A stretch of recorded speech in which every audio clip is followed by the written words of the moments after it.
The transfer window opens tomorrow and the hoops are going to be busy. In today's video we'll discuss the official bid that has been submitted, whilst also going over all the latest Celtic news from the last 24 hours. There is so much to cover in today's video. And hello everybody, welcome back to the channel. Before we do get into today's video, as always, make sure you do drop a like on this video and subscribe to the channel for more Celtic content. The retirement of Joe Hart didn't come as much of a surprise towards the back end of last season. The veteran goalkeeper announced that he'd be hanging up his gloves at the campaign's end in February, which seemed to give his team a psychological boost for the run-in. Indeed, between Hart confirming his playing career would end and the campaign closing, Celtic played 15 games, winning 13, drawing 1 and losing another. The boys' end-of-season form was nothing short of impeccable, and among others, the 37-year-old was a catalyst for it. The big stopper was key as the Hoops did the double and was given an emotional send-off. He was serenaded on the trophy day and in the Scottish Cup final a week later, ended his career on an almighty high, keeping a clean sheet against Rangers as his side won 1-0. When he initially announced his retirement, Hart confirmed he didn't want to go into coaching, and instead it has been confirmed he will be a pundit for the BBC at the Euros. The Englishman has explained his decision. The reason I wanted to get into punditry is to educate people who are interested in goalkeeping, and hopefully I can help people understand the position a bit better, he said. I'll be trying my best to do that by giving a goalkeeper's perspective, which can be very different to that of an outfield player. Sometimes when a goal goes in, the analysis you see on TV is how the keeper should have done better or has made a mistake. That can be the case, of course, and I'm not here to protect goalkeepers from any criticism, but part of my way I analysed my own performances during my career was to work out exactly why things happened. There is often a lot more to the goal than might first appear, and I want to try and explore and explain that, and all the different variables that can affect the goalkeeper, from the positions they take up and how they work with their defenders, to the movement of the ball and everything else that is happening in front of them. These are things that might seem simple, but they really aren't, and I'm willing to go into that detail. Belgian top-tier side KRC Genk have made an initial bid for Celtic striker Hyeon-gyu, according to a report from HBVL. It is said they want to bring the 23-year-old in as soon as possible, and that he is at the top of their to-do list this summer. O himself is keen on the move.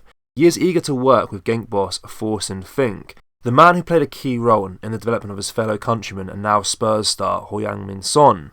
It remains to be seen how much O will go for, but his market value currently sits at €1.8 million as per Transfer Market.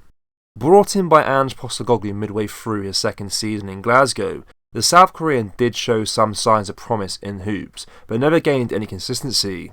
His goals per minute ratio was always impressive, but when it mattered he either wasn't trusted or never stepped up. O's potential departure marks the beginning of what is set to be a summer of change at Celtic. Several players can be classed as dead wood and need to move on, the big centre forward being one. Kieran Tierney has been a name that's been on the Celtic fans' lips now for the last week or so. After a £10 million fee was revealed as enough to buy the Scotland left-back from Arsenal, the Celtic fans have discussed the merits of a potential return to paradise for the invincible treble hero. Now on Scotland duty at the Euros, the speculation surrounding Tierney looks set to continue as he represents Steve Clarke's side in the big tournament in Germany. With Scotland kicking off Euro 2024 against the host nation tomorrow night, Tierney is likely to start for Clarke, which is the stark contrast to his current first-team status at Arsenal. Going from being a first-team regular at Celtic to a fringe player at the Gunners must be frustrating for the former Parkhead hero, and he was asked if he regrets making the switch to North London in 2019. Tierney left Celtic for Arsenal in 2019 for a club record fee of £25 million, and after a decent start at the Premier League club, he has seen his first-team status diminish since season 2022-23. Granted, injuries have played a part in that, but so did the form of Alexander Zinchenko, who Tierney struggled to displace. After a season-long loan at Real Sociedad was interrupted by further injury problems, Tierney is now back at Arsenal and says he has no regrets over his big money move. Tierney said, "I don't regret it, I still miss it, but I knew life would never be the same. I was living my dream. Being a footballer is the dream, but playing for Celtic is the ultimate. I left that to go and challenge myself in the Premier League and come up against the best to see how I'd cope. Kieran Tierney also said a possible return would be different. As I previously said, rumours linking Tierney to return to Paradise have been ongoing throughout last season. Brendan Rodgers addressed Tierney's Arsenal struggles at the start of the last SPFL campaign, after some rumours suggested a return to Celtic could be possible. And now that those rumours have resurfaced again, the Arsenal star has addressed what would be different if he were to make a return to Parkhead. Tierney continued, "If I go back, I want to be feeling how I did there before. I'll be a different player to what I was, as I've been away for years, but I wouldn't want to go back if I wasn't feeling 100% of my body. I know the intensity and the demand to win, so if I go back, it will be when I'm still feeling good." Should Kieran Tierney find himself back in Glasgow, he would certainly add quality to that left-back position and much needed competition for Greg Taylor. With wages and injury history being the two main concerns for any possible return, there is no doubt that seeing Tierney in the green and white hoops would appeal to the majority of the Celtic fans. The speculation surrounding Celtic hero Matt O'Reilly's Parkhead future was always going to come under the spotlight this summer. After Atletico's interest was battered away in January by Celtic, interest in the Danish international was expected to ramp up in the summer, especially after his displays in the Champions League. Thankfully, and I mean this strictly from a transfer perspective, O'Reilly wasn't selected by Denmark to go to Euro 2024 because there is no doubt in my mind that he would have shone in that tournament, which would have brought more potential suitors to the table for his signature, not that Celtic need more. With Roma being the latest club to show interest in the silky midfielder, Celtic faces a battle to keep hold of their star player. So while it seems there is competition for his signature, Peter Grant has told O'Reilly why he should snub the Premier League if he does decide to leave Celtic this summer. O'Reilly was also told to go to La Liga or Serie A. Roma are not the only Serie A club to show interest in O'Reilly.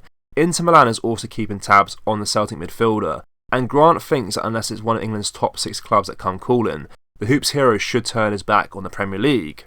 Grant said, definitely he should go to the Serie A. Listen, if we lose him, I will be saying to him, who's going to take him in England? I'm looking at it and I'm thinking to myself, if it's none of the big guns, the top 6 as they say, if it's none of them, if I was Matt, I would go abroad if that's the case. I genuinely would, because you've got your Manchester Uniteds and your Liverpools that's slightly different. There is no going away from that. If Celtic get the money that they want for him, and they've come to an agreement that we didn't know about, obviously Atletico Madrid at Christmas time. So if there's some sort of agreement and you're getting a good value for him, but if not, I would definitely say with his qualities, he could definitely play in La Liga or Serie A. That quality, that's where I'd be saying to him to go and play. Celtic fans, what do you make of what we discussed in today's video?